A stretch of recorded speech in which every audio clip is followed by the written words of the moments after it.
Hello students, welcome to RNM academy channel.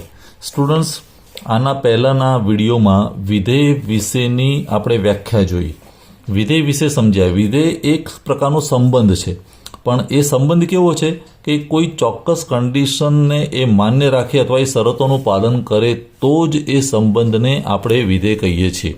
તો તમે જો એ પહેલો વિડીયો ના જોયો હોય તો એની લિંક હું તમને આપી દઉં છું. તો એ વિડીયો પહેલાં જોઈ લેજો, જેમાં તમને વિધેયની સમજણ ક્લિયર થશે, વિધેયની વ્યાખ્યાની સમજણ આવશે. એ વિધેયની વ્યાખ્યા જે છે એને આજે આપણે વેન આકૃતિથી સમજવાની છે. કયા સંબંધને આપણે વિધેય કહી શકીએ ને કયાને નહીં, એની ક્લિયર કટ સમજણ આજે વેન ડાયાગ્રામથી પણ આપણે સમજીશું. તો ચાલો શરૂઆત કરીએ વેન ડાયાગ્રામથી. હું અહીંયા અલગ અલગ વેન ડાયાગ્રામ્સ દોરીશ અને એના આધારે આપણે નક્કી કરવાનું છે કે આ સંબંધ જે છે તે વિધેય કહેવાય કે નહીં. ઉદાહરણ તરીકે આપણે કન્ડિશન લઈ લઈએ.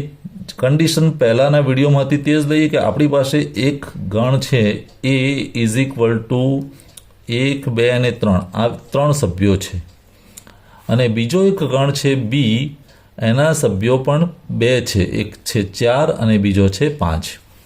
આ સભ્યો આપેલા છે.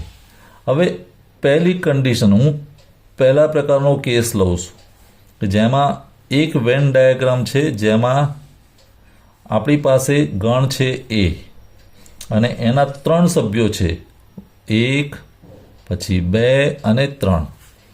અહીંયા વેન ડાયાગ્રામથી હું બીજો ગણ બતાવું છું બી, અને એમાં આપણી પાસે 2 જ મેમ્બર છે, 4 અને 5. હવે આ પ્રકારનું છે અને એથી બીનો સંબંધ છે અને એ સંબંધને આપણે વિધેયથી બતાવીએ છીએ. સમજો કે એ વિધેય છે એફ. હવે સંબંધ આ પ્રકારે આપેલો છે. એ નું જે તીર છે તે 4 તરફ છે, એ ઇઝ કનેક્ટેડ વિથ 4 અને 2 કનેક્ટેડ વિથ 5. પહેલા નંબરનો મેમ્બર 1 જે છે એનું તીર અહીંયા 4 ઉપર છે અને બીજું છે તે 5 ઉપર છે. હવે આ પ્રકારનો રિલેશન આપેલો છે અને આપણે નક્કી કરવું છે કે આ જે રિલેશન છે અથવા જો આ સંબંધ છે એને વિધેય કહેવાય કે નહીં. તો પેલી 2 શરતો આપણે જોવી પડે. શરતો યાદ ના રહેતો સિમ્પલ ભાષામાં એવું યાદ રાખો કે એનો દરેક ઘટક અહીંયા સંકળાયેલો છે. મીન્સ એના દરેક ઘટકમાંથી તીર નીકળે છે, 1માંથી નીકળે છે, 2માંથી પણ નીકળે છે, પણ 3 નંબરનો સભ્ય બાકાત રહી જાય છે અને 3 કોઈ સાથે જોડાયેલો નથી, માટે આને હું વિધેય કહી શકું નહીં. તો આ વિધેય નથી. This is not a function. વિધેય નથી કારણ કે પહેલી શરતનું પાલન થતું નથી. આઈ હોપ સમજાઈ ગયું છે. હવે હું બીજા પ્રકારનો કેસ લઉં છું. ફરી વિધેયનું નામ નવું આપી દઈશ, પણ ફરી આપણી પાસે ગણ એ છે, એના 3 મેમ્બર 1, 2 અને 3, અને અહીંયા બીજો ગણ જે છે એને હું બી કહી દઉં, એના 2 ઘટકો 4 અને 5. અને અહીંયા જે સંબંધ છે એને આપણે બીજા વિધેયથી બતાવીએ. સમજો કે એફ પછી જી, ધીસ ઇઝ જી, ફંક્શન જી, અથવા તો રિલેશન જે છે એને જી કહીશું, જી. હવે એનું કનેક્શન કઈ રીતે આપેલું છે તે સમજી લઈએ. 1 જે છે એ તીર 4 તરફ છે, 2નું તીર છે તે 5 તરફ છે, 3નું તીર 4 તરફ પણ છે અને 3નું તીર 5 તરફ પણ છે. તો હવે આ પ્રકારનું જે રિલેશનશીપ છે એને વિધેય કહેવાય કે નહીં તમારે નક્કી કરવાનું છે. તો પહેલી કન્ડિશન, દરેક ઘટક સંકળાયેલો હોવો જોઈએ. તો 1, 2 અને 3, ત્રણેય ઘટકો સંકળાયેલા છે એના, એ વાત માન્ય છે. પ્રદેશના દરેક ઘટકો સંકળાયેલા છે, પણ જે જોડ બને તે એક અને માત્ર એક જ હોવી જોઈએ. તો 1માંથી નીકળતું તીર એક જ હોવું જોઈએ, 2માંથી નીકળતું તીર એક જ હોવું જોઈએ, પણ 3માંથી 2 તીર નીકળે છે, મીન્સ 2 જોડ બની ગઈ. 3માંથી 2 જોડ બને છે. તો એક અને માત્ર એક જ જોડ હોવી જોઈએ, એ શરતનું પાલન થતું નથી, માટે આ પણ વિધેય ના કહેવાય.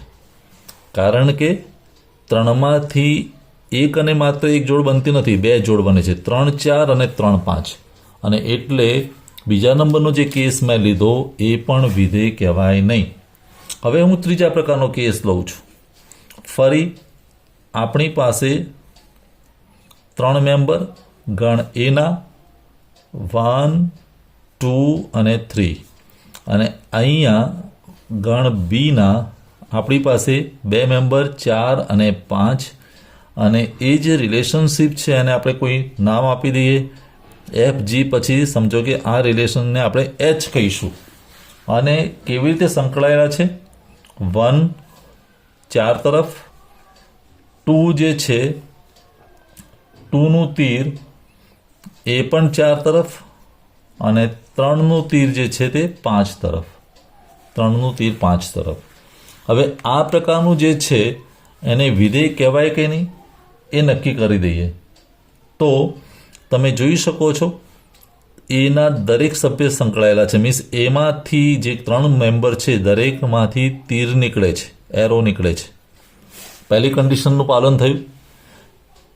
અને બીજું એક જ જોડ બનવી જોઈએ. અહીંયા 1નું કનેક્શન 4 સાથે એટલે 1 4. 2માંથી પણ એક જ તીર છે, ભલે 4 હોઈ શકે પણ અહીં 2થી તો એક જ જોડ બને છે 2 4ની અને 3થી પણ એક જ જોડ બને છે 3 5ની. તો અહીંયા એક અને માત્ર એક જ જોડ બનતી હોવાથી આવો જે સંબંધ છે એને આપણે વિધેય કહી શકીએ. એ વિધેય છે.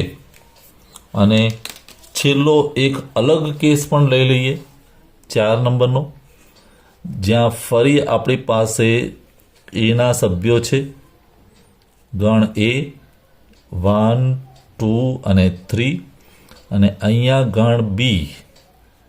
ગણ બીમાં છે 4 અને 5 અને અહીંયા રિલેશનશિપને નામ આપી દઈએ A થી બીના રિલેશન. કોઈ ફંક્શન તરીકે નામ આપીએ T છે. T કોઈ પણ એક આલ્ફાબેટિકલ આપણે લેટર આપી દઈએ છીએ. અને અહીંયા તમે કનેક્શન જોઈ શકો છો. A થી તીર 4 તરફ, 2નું તીર પણ 4 તરફ અને 3નું તીર પણ 4 તરફ. હવે આ પ્રકારનો સંબંધ વિધેય કહેવાય કે નહીં? તો પહેલી કન્ડિશન એના દરેક સભ્ય સંકળાયેલા છે, યસ. અને બીજું એક જ જોડ બને છે તો 1નું 4 સાથે, ભલે અહીંયા 4 સાથે 3 છે પણ અહીં તો 1ની જોડ એક જ, 1 4 2 4 અને 3 4. મીન્સ તમારા એનો સભ્ય એક જ વાર આવે છે એટલે આ પ્રકારનો સંબંધ પણ વિધેય કહી શકાય. આ વિધેય છે. એમાંથી એક અને માત્ર એક જ જોડ બનવી જોઈએ એટલે 1 4 બને, 2 4 બને ને 3 4 બને. અહીંયા ના ચાલે. અહીંયા 3 4 ને 3 5 તો એમાંથી 2 જોડ બને છે.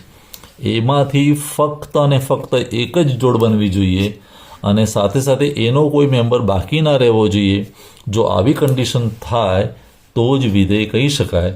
તો સ્ટુડન્ટ્સ આજે અલગ અલગ કેસ મેં લીધા વેન ડાયાગ્રામથી અને વેન ડાયાગ્રામ પરથી તમારું વિધેયને લગતું પિક્ચર વધારે ક્લિયર થયું હશે એવું મારું માનવું છે. છતાં પણ કોઈ ડાઉટ કે ક્વેરી હોય તો કોમેન્ટ સેક્શનમાં લખજો. ફરી મળીશું नेक्स्ट वीडियो में विधेयना વધુ દાખલાઓ સાથે. Thank you for watching. Thank you very much. अगर आपको ये वीडियो पसंद आया है और आप मेरी चैनल पर नए हैं तो प्लीज मेरे चैनल को लाइक कीजिए, शेयर कीजिए और सब्सक्राइब जरूर कीजिए. Thank you very much.